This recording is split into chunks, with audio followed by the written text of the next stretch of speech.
Chapter 13. Dreamless. As Vinyl emerged from the depths of sleep, that one fact remained at the front of her mind. She had a dreamless night, and she knew why. For the last couple of weeks, every night had been plagued with the same nocturnal hallucinations, treble clefs amongst darkness, and a pony by her side, a grey one specifically, of the earth pony variety.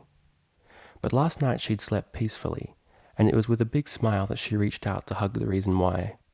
When her hooves grasped nothing but disturbed sheets, the DJ's eyes shot open, revealing the empty space beside her. Her heart jumped, and for a moment she felt an indescribable sadness begin to weigh down on her as the events of the previous night were suddenly called into question. "No," she whispered, eyes watering. "Not again, please." The door to the bathroom opened, unleashing a small wave of steam that rolled across the floor. Octavia stepped through it, her mane slicked to her glistening coat. She hummed softly, completely unaware of the red eyes watching from one of the beds. That is, until the pony they belonged to dove across the room in a single leap and tackled her. Octavia suddenly had to deal with a very happy unicorn lying on top of her. Vinyl didn't care that her coat was also getting quite wet from hugging the freshly showered mare, or that lying on the floor was probably taking away the very thing her friend had just spent a while attaining. All she cared about in that moment was knowing that Octavia was real, that the night she remembered had actually happened, that her wish had been granted. The cellist didn't know all this, so she was in quite a bewildered state when Vinyl drew back slightly to see her face. "I suppose I can expect this kind of greeting every day," she said, half seriously. Chuckling awkwardly, the DJ had finally woken up entirely and realized what she was doing. "Sorry, I sort of panicked when you weren't there." It sounded so stupid to her ears now that she was thinking clearly, but Octavia didn't seem to think so. She pulled Vinyl down and kissed her deeply, hoping to assuage the white pony's fears in a way that words couldn't hope to emulate. It worked. Vinyl sighed into the kiss, her body relaxing almost immediately. They remained that way for a good few seconds, but as always, it came to an end too soon. This time, however, it was for a very good reason. Octavia pulled her lips away, cursing the heat upon her cheeks. Vinyl, not to be rude or anything, but perhaps you should brush your teeth first." "Oh, yeah, right. Sorry," Vinyl said, wondering if it was possible to explode from sheer embarrassment. "What was I thinking? I'm not a movie star. I'm gross in the morning, like everybody else." She untangled her legs and stumble-tripped her way into the bathroom. As she quickly set to work brushing, she watched Octavia get up and adjust her mane. Then, to her unspoken internal glee, she watched the cellist cast a very questionable look her way. For a moment she considered trying to say, "Like what you see?" around a mouthful of toothpaste, but thought better of it. She'd embarrassed herself enough for one morning. Once finished, she bounded out the doorway with a huge grin. Now, where were we? Octavia had wandered over to Vinyl's bed and was in the process of pulling one of the blankets off. What are you doing?" "Reclaiming my blanket. If somebody's on my bed like that, I'd be ashamed." Her enthusiasm fading, Vinyl pawed at the ground with her left forehoof. "So, you're sleeping in your bed tonight? Is that a problem?" Octavia frowned and stopped to look at the DJ. "No, not really, but I was sort of thinking we could..." She trailed off, looking everywhere but at the other mare. "Sleep together?" asked Octavia quietly. Vinyl nodded, but upon seeing the blush in her roommate's cheeks, she quickly clarified. I mean, just sleep. I didn't mean anything else. Unless you want that. But if you don't, that's fine. I only meant sleep." The situation was slipping out of her hooves now that that topic had been awoken. She couldn't help but wonder why her impressive social skills had recently begun to desert her in times of need. Perhaps we should discuss this tonight. It's a little early in the day to be talking about this stuff."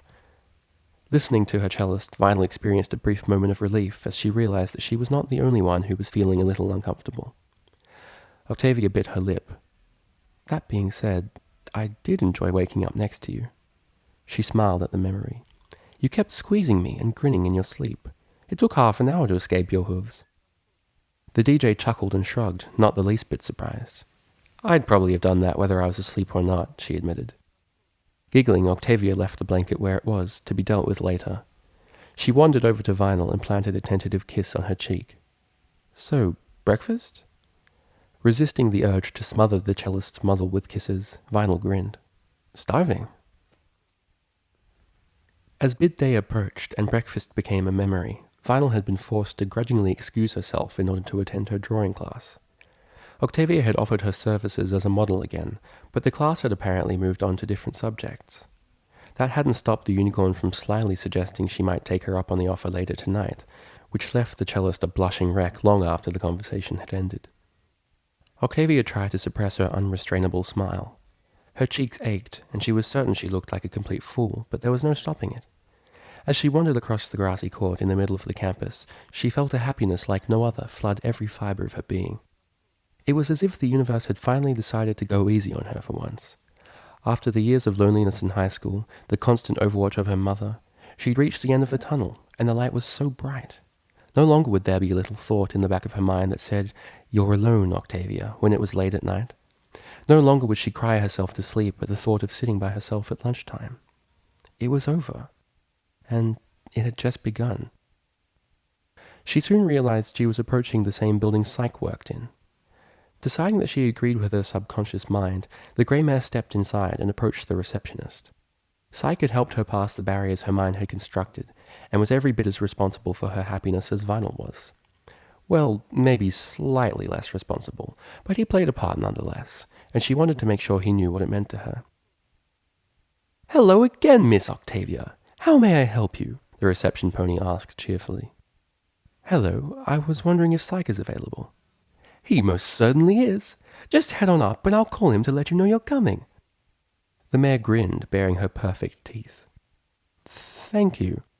Octavia quickly escaped her rather unsettling gaze and made a beeline for the tutor's office. Just like before, the office workers stepped out of her way politely. She internally wondered why it was so off-putting. Yes, students were supposed to give way to teachers and workers out of respect for some unspoken social hierarchy, but maybe Manhattan University was a progressive institute that sought to abolish such behavior. Perhaps the staff were merely doing their part to uphold a core belief or code established by the faculty, making way for the younger, innovative ponies. Octavia suddenly became aware that she'd been staring at the door to Psyche's office for slightly longer than was socially acceptable, and was holding up traffic in the hallway. Though from one glance at the waiting ponies, she could almost believe that they had all the time in the world. Not one of them made a move to hurry her up. Mumbling an embarrassed apology, the cellist pushed through the door and closed it behind her. The frizzy-maned stallion waiting for her waved cheerfully. "Hey, Octavia. I'm glad you're here." "Sort of. If you have any problems, then I'm not glad you're here. I mean, I'm glad you chose me to help with those problems, but I'm glad if you don't have problems." He frowned, then made a circular motion with his hoof as if winding back a clock. "Hey, Octavia," he repeated, this time not adding to it. "Hello, Psyche," she replied. It felt odd calling a teacher by their name, but she pushed past it. There were more important things to talk about. As she took the seat on the opposite side of his desk, he busied himself pulling out her file once more. "So, what can I help you with?" His expression was odd, caught between his default energetic mode and the serious, unflinching psychologist who'd listened to 100 sob stories. "Thankfully, nothing." She smiled, which collapsed him into the former state. "I did exactly what you said." It all came rushing back, and she tried to tell the story as fast as it crossed her mind. "I went back to Vinyl, and I hugged her, and she asked me if it meant what she thought it meant, and I asked her what she thought it meant, even though I already knew, and she started to say, 'You like me,' but she took too long, and I was so excited, so I just said, 'I like you,' and she said, 'Like?' And I said, 'Like,' and then we kissed properly, and it was amazing." She bounced in her seat a little, wearing a grin that stretched ear to ear. She didn't even care how silly she looked. "That's fantastic news. I'm so happy for both of you." Psyche chuckled. "I'm always paranoid that I've given bad advice, so it's good to see it turned out well." "On the contrary, your advice was perfect. That's actually why I'm here. She took a deep breath. "I'm happier than I've ever been in my entire life." It was a fact that brought mixed emotions. On one hoof, she had all these miserable memories, but on the other hoof they were gone, never to return. "You helped me get here, Psyche." She slid off her chair and walked around the desk. The stallion looked a little uncomfortable for a moment, but relaxed when she hugged him, and hesitantly returned it.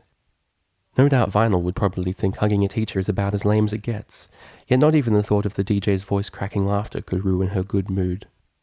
"Thank you," she whispered, pulling back and dropping onto all fours once more. To her surprise, she thought she saw a sparkling tear in the stallion's eyes, but he blinked and it was gone. "Only doing my job, nothing more," he said with a warm smile. When Octavia returned to her chair, his mirth slipped away. "So, I don't suppose you've heard from my mother?" She shook her head. "No, but I'm not going to count the days until she calls." "I'm glad to hear that. With any luck, you'll be able to get to Hearthwarming Eve without hearing from her." "Somehow I doubt that, but I'll cross that bridge when I get to it." The cellist nodded resolutely. Her mother was bad enough face to face. She didn't need the very thought of her ruining everything. "I can definitely see the change in attitude, and I love it." Syke laughed and clapped his hooves together. "You must like being with Vinyl a lot if you can change your thought processes so quickly." Octavia reddened, but nodded. "I do. I feel so normal when I'm around her." Her eyes widened. "Not that she's abnormal or anything. I just mean that, well, I don't feel like an outcast. She accepts me for who I am without a second thought. It's such a nice feeling, being with some pony who knows me, truly knows me, not just a group of ponies who've been forced to work with me by teachers who think they're helping." Syke coughed. "I remember watching all the other ponies in high school, with all their stupid groups and styles, and I used to think that if I wanted to, I could change myself enough that I'd fit into one of those groups. But I never did." "You didn't want to compromise what little individuality you had left," the stallion said, in understanding. Octavia nodded again. "Yes, exactly. I resigned myself to loneliness instead of giving up who I was. But with Vinyl, I can have both. I can be myself and have some pony who cares about me. It's literally a dream come true." "I'm proud of you, Octavia. Your file here's listed some awful things your mother made you share, things only you should have the right to know. Yet, even after how she's treated you, you still managed to keep yourself together. I've seen kids break down after far less than what you've experienced, yet here you are, happy. It's admirable." After a long moment, Syke shook his head violently and blinked a few times. "Wow, I think that's the most serious I've ever been." He chuckled. "You're going to ruin my reputation at this rate." "My apologies," the cellist laughed. "And thank you for what you said." She dropped off the chair once again, stretching her hooves. "Now, I'd better get going before we get trapped in a loop of mutual admiration." "A wise decision. Those things are never fun." With a final wave, Octavia left the office and made her way back through the building. The receptionist threw a plastic smile her way, which she nervously returned. Once outside in the cool air, she found herself wandering a path not often taken. It led down a slope into a less populated area of the campus, where a series of little alcoves hid the entrances to multiple storage and maintenance rooms. For no other reason than lack of having anything else to do, in addition to having her playful curiosity levels dramatically increased from time spent with Vinyl, she walked down the path until something caught her interest. A voice was echoing out of an alcove further down, and it sounded strained. Octavia slowed her movement, trying to remain silent as the hidden pony's one-sided conversation became audible. "No, please don't hang up," sniffed a familiar mare. "Lyra? What's she doing down here?" "Please, Aunt, just listen to me. I swear I'm different now." The cellist's eyes widened, and she retreated as quickly as she could, trying to balance speed with silence. That conversation was not for her ears. Vinyl's privacy was the only one she ever allowed herself to breach, and even then she didn't really do anything bad. The DJ's phone didn't have anything even remotely embarrassing or personal.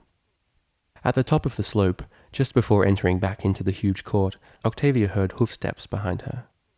Trying to look as casual as possible, she stood next to the wall and scratched her chin as if deep in thought. Lyra soon appeared at the bottom of the slope, aggressively scrubbing at her eyes as she trotted upwards. When she reached the top, rather than looking in the hundreds of other possible directions, the mint green unicorn looked straight at Octavia. What are you doing here?" she asked.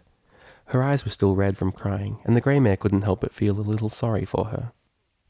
"I am simply pondering the mysteries of life." She scratched her chin extra hard to illustrate her point. "Near the maintenance sheds?" "Yes." Octavia dropped her hoof to the ground and quickly put a concerned look on. "Oh my, Lyra, are you all right?" The green mare scowled at her. I'm fine. I'm fine." She tried to walk away, but Octavia fell into line beside her. "Have you considered what I said the last time we spoke?" The cellist prodded. "Yeah, I might have." And? Lyra stopped walking, looking around to make sure no pony was close by. Look, I know you're just trying to help for whatever reason, but you don't want to be my friend, okay? Trust me, you'll be better off. Octavia couldn't help but wonder if the other mare was angry at herself rather than any particular pony. What makes you say that? Just leave me alone, okay? I'm trying to save the friends I still have left. I don't need another one to worry about. She set off once more, and this time she went alone. Standing in the middle of the court, watching the confused unicorn go, Octavia felt guilt rise in the aft of her mind. Here she was, basking in her own joy, when other ponies were still dealing with their own problems. Happiness could never be all-encompassing, not in a world with so many complex lives. As she trudged away to Vinyl's classroom, she couldn't help but feel a little disheartened by that depressing thought. What good is it to be happy if somebody else isn't? The white unicorn stepped out of the room amongst a flow of other ponies and yawned for a few seconds. Her eyes scanned the surroundings with bored disinterest until they lighted upon Octavia. Immediately, Vinyl's ears perked up, and she started to smile as she trotted over. "Hey, Rumi! Billy, am I happy to see you," she said cheerfully. Octavia just smiled. That was the answer to her sad question. It was good to be happy because she could spread it around.